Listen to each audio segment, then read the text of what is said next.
Bonjour à toutes, bonjour à tous. Bonjour, bonjour, bonjour, bonjour, bonjour.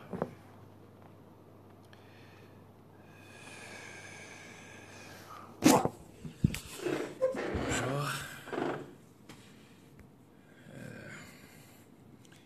Bonjour à tous et à toutes.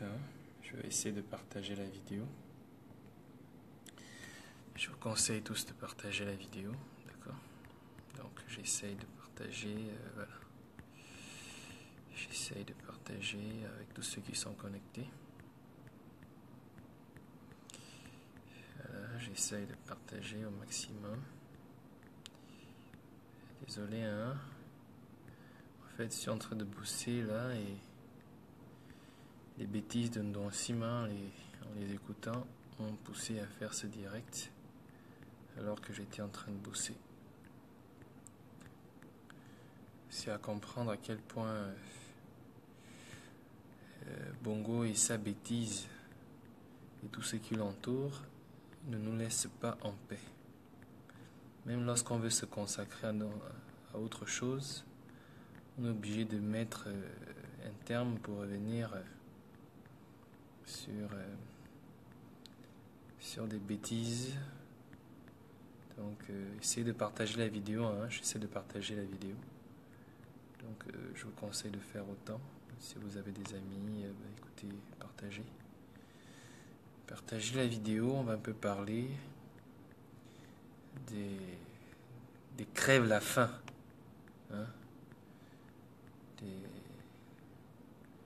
Pas seulement des crèves la faim, je veux même dire des charognards de la République. D'accord? Donc, on va revenir là-dessus. Donc, merci de partager la vidéo. Merci de partager la vidéo. Pour ceux qui se connectent maintenant, j'essaie de faire la même chose là. Comptez-moi juste une minute encore. J'essaie d'inviter le maximum de personnes. Voilà, ce qui peuvent être... je ne sais même pas, j'invite même mes professeurs. J'invite tout le monde, voilà. J'invite tout le monde. Voilà. Bon, ça suffit. Le reste, c'est pas que je n'ai pas voulu vous inviter, hein. C'est juste qu'il y en a tellement que je me suis arrêté là. Donc, bon, je vais essayer. En fait, je suis en train de bosser là. Et en suivant la bêtise de Don Sima, donc je suis obligé de m'arrêter de travailler pour essayer de répondre en fait. Donc bonsoir déjà à tout le monde, bonsoir à ceux qui arrivent à l'instant, bonsoir à tout le monde. Voilà, je vais essayer de me mettre un peu plus d'éclairage, en espérant que je serai... Voilà. Je vais chercher un endroit où je peux bien m'installer. Voilà. Est-ce qu'il y a plus d'éclairage quelque part? Voilà, ici je pense ça va. Donc, bonsoir à tous. Bonsoir et bonjour pour ceux qui sont dans les endroits où il fait jour. Donc, je disais, j'étais en train de bosser là et puis j'ai pas pu m'empêcher de suivre la bêtise de Don Sima. Donc, ce que j'ai envie de dire ici, c'est que j'ai lu quelque part Senghor qui disait la plaie de l'Afrique, ce qui tue l'Afrique, ce sont les criquets et les intellectuels. D'accord? Et aujourd'hui, en tant qu'intellectuel, je refuse catégoriquement d'être une plaie pour l'Afrique. Donc, chaque jour, je me bats, chaque jour, je fais des efforts pour essayer de ne pas être cet intellectuel qui devient une plaie pour l'Afrique. Voilà. Et pour ceux qui tuent le Gabon, ce n'est pas les intellectuels. Ce qui tue le Gabon, c'est la faim. ceux-là qui ne connaissent pas résister, supporter la faim. Donc, ce sont des affamés, d'accord, pour ce qui est du Gabon, qui, en fait, sont à l'origine de la situation dans laquelle notre pays se trouve aujourd'hui. D'accord? Alors, lorsque je vois un homme qui est incapable, je dis bien un homme qui est incapable de garder une position, de garder un point de vue, d'être charismatique dans son choix de propos, d'être charismatique dans son choix politique, de pouvoir supporter ne fût-ce qu'une année, je ne veux même pas dire une année, ne fût-ce qu'un mois, sa position. C'est un homme qui n'a pas de parole, c'est un homme qui n'a pas d'éducation, c'est un homme qui n'a pas de valeur. D'accord? La première fois j'ai suivi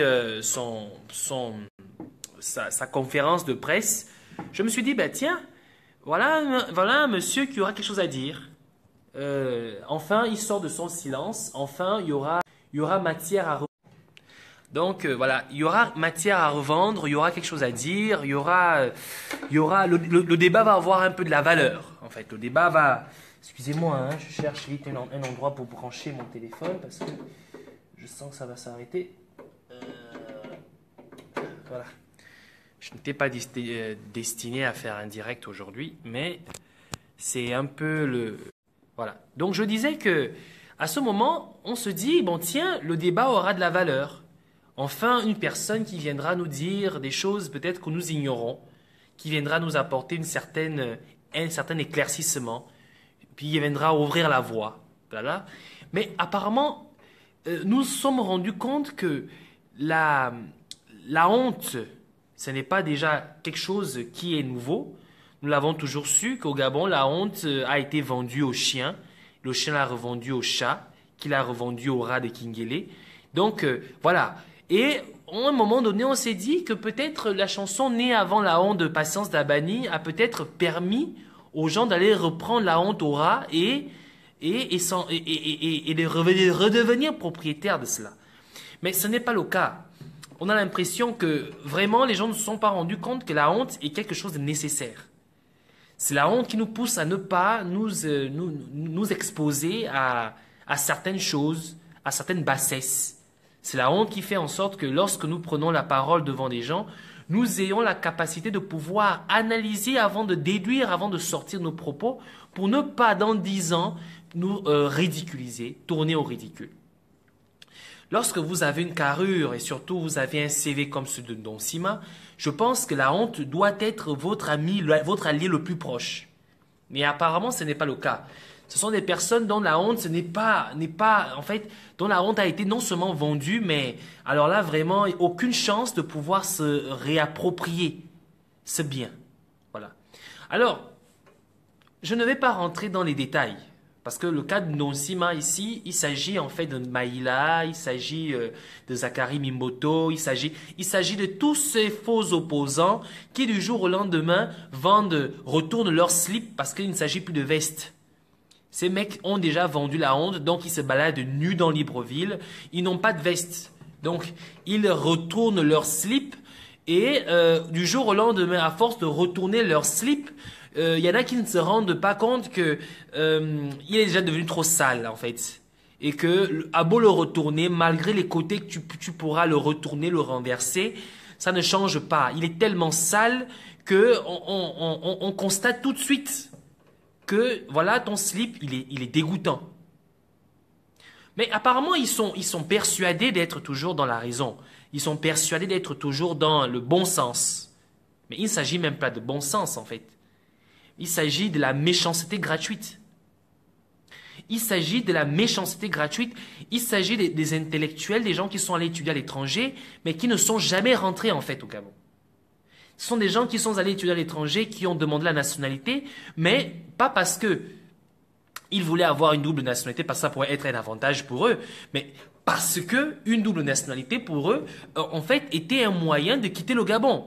Donc, quitter le Gabon, partir à l'étranger et ne plus revenir parce que aujourd'hui, on se sent plus étranger que Gabonais. Et ce sont des personnes qui sont rentrées au Gabon malgré elles, tout comme certaines personnes qui vont dans l'armée malgré eux, certaines personnes qui vont dans l'enseignement malgré eux. Donc aujourd'hui, ce sont des personnes qui aujourd'hui sont revenues au Gabon malgré elles. Ça veut dire que leurs études étant finies, leur visa ayant expiré, il fallait rentrer. C'est la raison pour laquelle ils n'ont pas d'amour pour ce pays. Donc, quand je vois ces intellectuels aujourd'hui venir parler au nom du peuple gabonais, ça me fait rire. Ça me fait rire surtout quand ces propos, surtout quand les propos qu'ils ont, ce ne sont pas des propos à pouvoir faire avancer le débat politique, mais ce sont des propos à vouloir garder le pays dans cet état. À qui profite le crime au Gabon en fait? En fait, j'ai envie de poser la question, à qui profite le crime? À qui profite la situation chaotique dans laquelle est notre pays? Parce que on a l'impression que nous avons un problème d'éducation, un problème de civisme, un problème d'éthique, un problème d'appartenance à une nation. Beaucoup de personnes se disent même que le Gabon, c'est pas un pays, le Gabon appartient à autrui. Et nous sommes des locataires qui venons passer juste un séjour et nous allons finir par partir. Donc aucun amour à là où on vit. Et même ça, moi je vois des locataires qui nettoient la devanture de leur maison. Je vois des locataires qui refont la peinture dans leur maison. Je vois des locataires qui se rassurent de changer une ampoule dans leur maison lorsqu'elle a grillé. Ça veut dire que malgré le fait qu'on ne soit pas chez soi, on a quand même l'amour de là où on vit, parce que c'est là où repose notre esprit, c'est là où repose notre âme lorsqu'on dort la nuit. Mais ces gens-là, leur haine face au Gabon qui leur a tout donné, et comme si ça ne s'explique pas en fait. Ça ne s'explique pas. Du coup, on a l'impression, même un étranger paye les impôts dans un pays, dans le pays dans lequel il vit. Moi, je vis en Turquie, je paye l'impôt d'une manière ou d'une autre, elle est prélevée. Mais on ne comprend pas quelle haine viscérale des gens, non pas, je ne parle pas des gens qui, comme vous et moi, qui vivons dans les Akébé et les Kingélé, qui n'avons jamais pu avoir accès à une administration, des gens qui ont occupé des postes aussi élevés de l'administration, aussi élevés de l'État, et autant de haine, et une haine aussi viscérale vers cet État qui leur a tout donné. C'est incroyable, c'est fou de voir combien de fois des gens avec plaisir, mais gratuitement manifestent une haine face à cet État, face à ce pays qui est le Gabon. On voudrait nous faire passer ou faire croire que ceux-là qui aujourd'hui se lèvent, qui aujourd'hui manifestent, qui aujourd'hui réclament une certaine équité, une certaine justice, une certaine, je ne sais pas quoi dire, pour le Gabon, sont devenus fous. On veut me faire croire qu'ils sont devenus fous. Mais je ne comprends pas. J'ai envie de vous dire une chose. Est-ce que c'est nous qui sommes fous ou est-ce que c'est vous qui n'aimez pas votre nation? Parce que nous, aujourd'hui, lorsqu'on dit qu'Ali Bongo doit partir, mais Ali Bongo et toutes les personnes, et toutes en fait, Ali Bongo et toute sa honte doivent partir, vous nous faites passer pour des fous. Excusez-moi un instant. Alo, efendim. Alo, merhaba, ne yapıyorsun? Anladım, ben çok sıkıldım evde ya. Ne sıkılıyorsun? Nereye Sabahtan gitmek beri istiyorsun? evde. Bilmiyorum ki. Bir şey de yok aslında yapacak. Sadece evde durmaktan sabahtan beri evdeydim. Çıkmadım hiç. Ben dersi bitti ya. Hı. Dersten sonra biraz çalıştım. Ondan sonra çıkacağım yani eve gideceğim. Geleceğim zaten. Anladım. Bilmiyorum, İsmail belki orada mı? Hande İsmail. uyuyormuş. Ben de evde yok sanıyordum. Bir baktım evdeymiş, Ha, uyuyor. yok okula gidince uykumu bıraktım onu zaten. Uyumak gibi. Hı. Belki Hande'ye gider gelirim diyeceğim de dönüşü dolmuş olmuyor. Yürüyorum, onu düşünüyorum. Ande mi gideceksin? Ya gitmeyi düşünüyorum. Sıkıldığım için. Tamam o zaman. Anda'ya gitmek Ama istiyorsa gidebilirsin. gidiyorum da dönüş çok zor oluyor. Niye? Dönüş Yağmur yok. yüzünden. Hayır, dolmuş olmuyor. Dolmuş ama saat Yürüyorum. kaçta? Sen saat kaçta gelmek istiyorsun? Ya tamam da ben oraya gitmem zaten saat 9'u bulacak şimdi çıksam. Tamam, o zaman tamam. 12'de. Yani şöyle yaparız. Ben işimdikten sonra eve geleceğim ama her Anda'ya gitmek istiyorsa gidebilirsin. O da sıkıntı yok yani. Biz geldiğinde de zaten sen çalışacaksın. İşin gücün var o yüzden dedim. Yani diyorum ki sen Anda'ya girebilirsin, tamam mı? Yani biraz Senin dersin kaçta bitiyor acaba? Sorabilir miyim? dersim bitti. Şu anda biraz Kaçta kahve bitti? yapıyorum. Ondan sonra çıkacağım, eve geleceğim. Ha, anladım. Tamam. Tamam. Olmadı ama olmaz ki öyle ya. Tamam. Sen kartı yatırdın mı? Yatıracağım eve gidince. Çıkınca. Buradan çıkınca yatıracağım. Tamam. Tamam, hadi görüşürüz. Sonra konuşalım. Hadi. Tamam. Hoşça Anda'ya kal. giderse haber ver bana. Tamam. Ya ben gideyim Hande'ye sonra yürüyerek geri dönerim eve.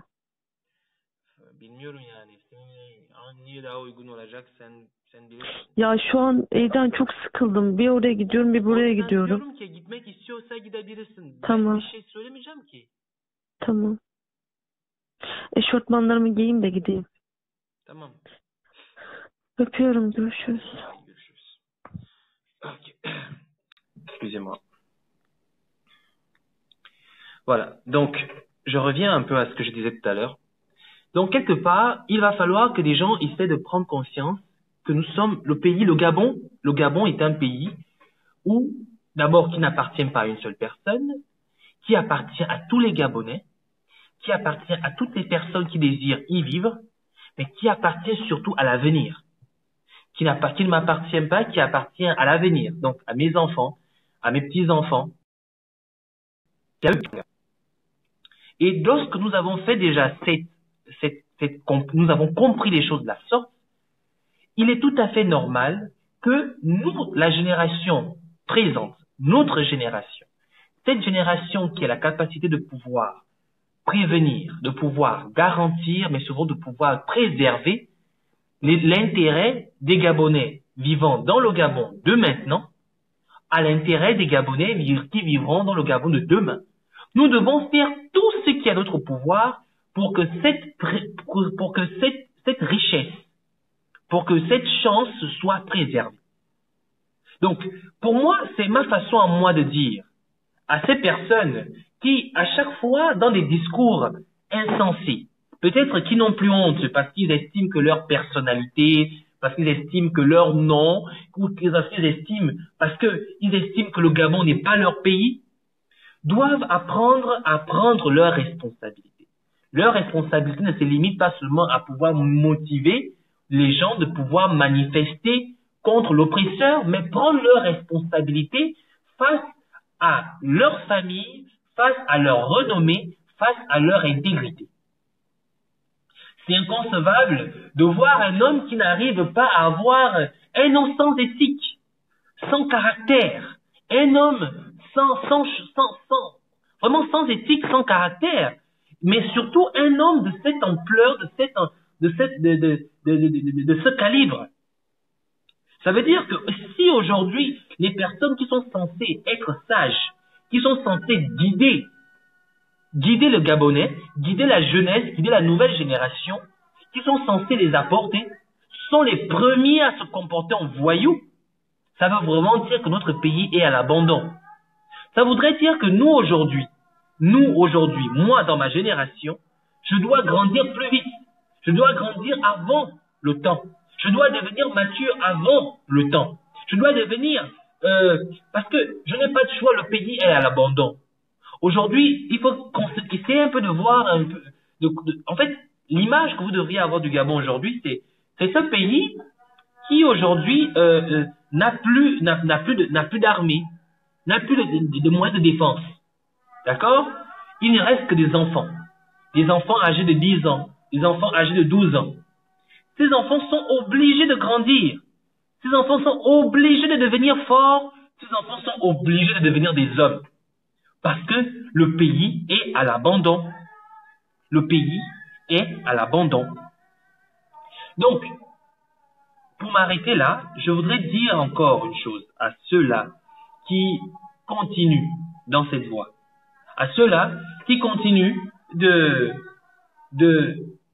fuir leurs responsabilités, à ceux-là qui continuent de trahir ce pays qui leur a tout donné, à ceux-là qui continuent de penser que le Gabon, c'est une affaire des uns et non des autres, à ceux-là qui continuent à voir la possibilité de pouvoir s'introduire, la possibilité de pouvoir redevenir homme de la situation alors qu'il n'y a alors qu'on ne l'est pas, la possibilité de pouvoir retourner aux affaires, non pas pour pouvoir trouver des solutions pour le Gabon, mais parce que on est déjà habitué à être une certaine, voilà. Non, en fait, il faudrait que les gens prennent conscience que ce que vous faites aujourd'hui, ce que vous faites ne vous grandit pas. Ce que vous faites ne vous grandit pas. Ce que vous faites pour le Gabon, ce pays ne le mérite pas. Car ce pays ne vous appartient pas. Car ce pays n'est pas la propriété d'un individu.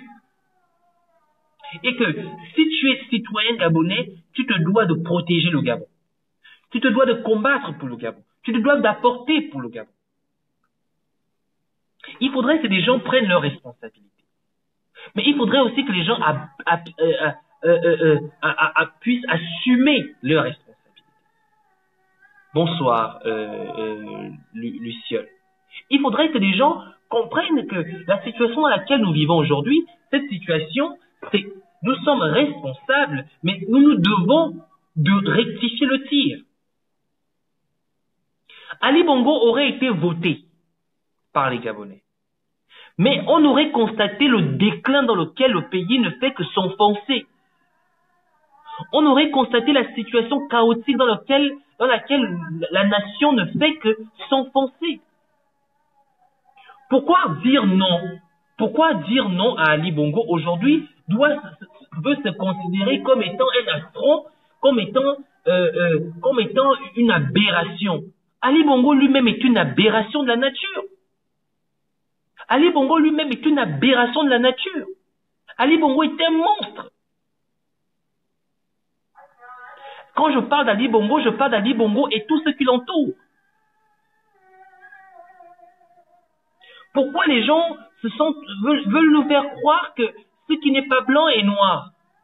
Ou du moins ce qui est blanc est noir. Pourquoi les gens veulent nous faire croire que la situation semble être la meilleure alors que nous savons tous que ça ne l'est pas? Pourquoi on veut toujours vouloir déduire, faire passer le problème du Gabon comme un problème complexe, comme une équation à 100 000 inconnus où personne ne peut les retrouver, alors qu'il s'agit d'une équation à une inconnue. L'inconnu, c'est Ali Bongo et c'est tout. Pourquoi on veut nous faire croire que la solution pour que le Gabon redevienne un état digne de foi se trouve sur Mars et qu'il faudrait attendre l'invasion sur Mars pour pouvoir la retrouver? Pourquoi on veut nous faire croire qu'il est impossible pour un Gabonais de pouvoir apprendre dans une école, dans une salle de classe digne? Voilà, je vais vous montrer ce que c'est qu'une salle de classe digne. Voilà une salle de classe digne. Une salle de classe faite pour qu'un étudiant puisse s'épanouir. Voilà une salle de classe faite pour qu'un étudiant puisse s'épanouir.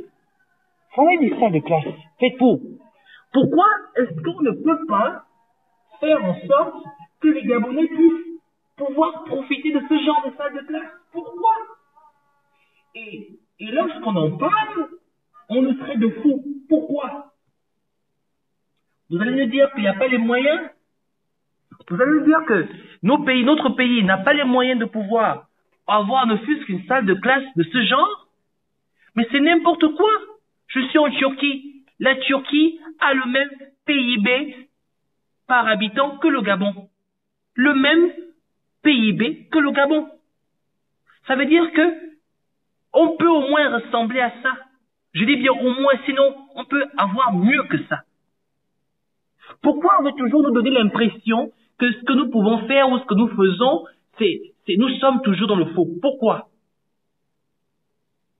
Et quand les personnes qui sont censées être les dignes fils de la nation arrive comme ça et vient nous faire passer pour des fous, je dis que c'est un manque d'irresponsabilité. Je dis que c'est de la sorcellerie. Je dis que nous devons prendre nos responsabilités. Et moi, pour prendre mes responsabilités, je me dois à chaque fois de parler. Moi, pour prendre mes responsabilités, je me dois de m'adresser, je me dois de m'opposer, je me dois de réfléchir, de voir dans quelle mesure mon pays, demain, après-demain, pourra au moins rêver. Rêver. Un étudiant pourra au moins rêver de pouvoir suivre les cours ne fût-ce que dans une salle de classe digne. Mais on veut nous faire croire que c'est nous qui sommes fous. On veut nous faire croire que c'est nous qui ne comprenons pas comment les choses fonctionnent. Est-ce qu'il s'agit de savoir si on a raison ou pas? Ali Bongo n'a pas gagné les élections. Lorsqu'on parle d'un État démocratique, lorsqu'on parle du suffrage universel, Ali Bongo ne devrait pas être président. C'est une équation à une inconnue. L'inconnu, c'est Ali Bongo. Pourquoi on veut nous faire croire qu'il s'agit d'un nombre complexe, d'une équation au nombre complexe, où il y a tellement d'inconnus qu'on ne peut pas trouver solution? Pourquoi? C'est aussi simple que ça. Pourquoi on veut toujours nous donner l'impression, on veut faire croire à la population que lorsqu'on veut se lever ou lorsqu'on veut, la population revendique ses droits, c'est parce que elle a été, comment vous appelez ça? Elle est instrumentalisée par un homme politique.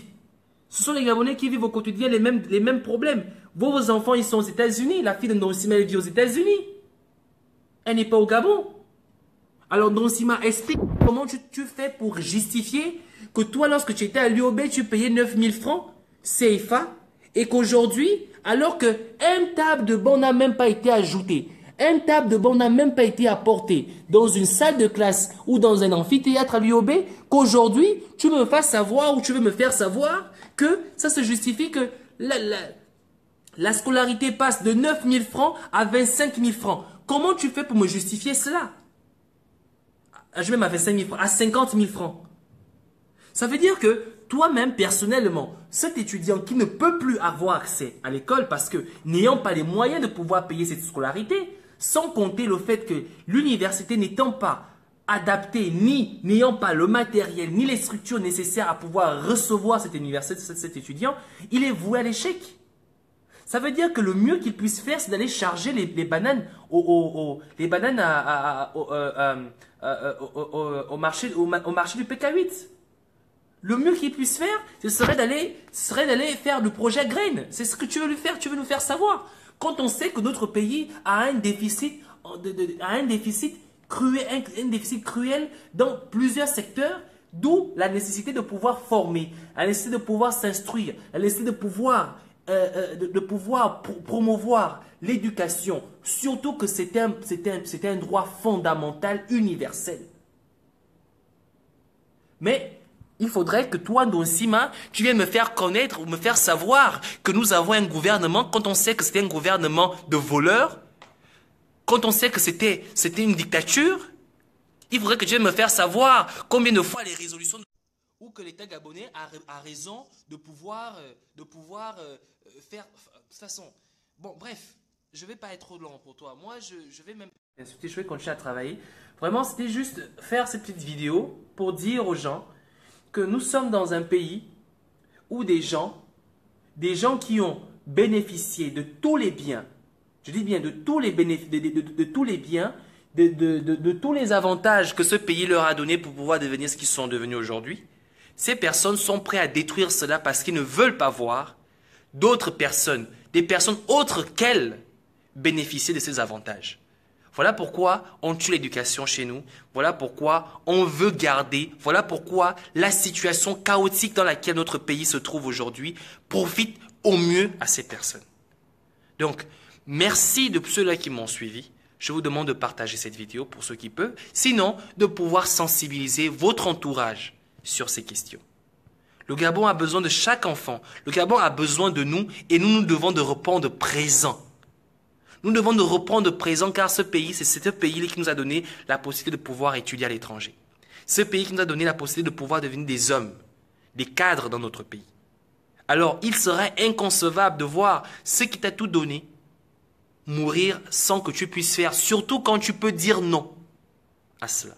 Et je vous conseille, je vous recommande de visiter le site www.résistance241.com, le site qui a été mis à votre disposition, le site de la résistance qui a été mis à votre disposition, afin de pouvoir vous informer sur toutes les activités de la résistance. Je vous demande de passer le bonsoir chez vous et bonne soirée. Au revoir. Merci.